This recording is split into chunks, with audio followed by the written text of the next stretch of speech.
गोजरा से आपको breaking news दे रही हैं। असरर शाह की रिपोर्ट के मुताबिक आम इंतखाबात 2024 के हवाले से टोबा पुलिस का पाकिस्तान आर्मी के दस्तों के हमरा फ्लैग मार्च। अमन अमान के कयाम के लिए डिस्ट्रिक्ट पुलिस टोबा टेक सिंह ने पाकिस्तान आर्मी के दस्तों के हमरा फ्लैग मार्च किया।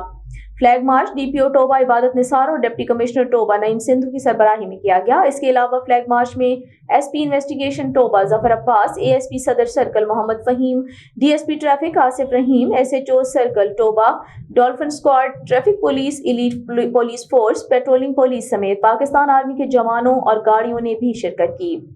इस मौके पर डीपीओ टोबा इबादत निसार ने कहा कि पुलिस और आर्मी के मुश्तरका फ्लैग मार्च का मकसद अवाम उन्नास में एहसास तहफ़्फ़ुज़ पैदा करना है।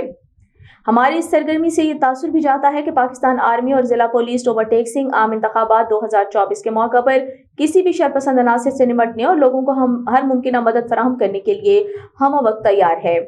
इसी तरह सर्कल गोजरा में डीएसपी गोजरा आफ्ताब अहमद की सरबराही में पुलिस फ्लैग मार्च किए गए, जिनमें पाकिस्तान आर्मी, एसएचओ सर्कल हाजा समेत जिला police, traffic police, elite commandos और डॉल्फिन स्क्वाड की टीमों ने शिरकत की।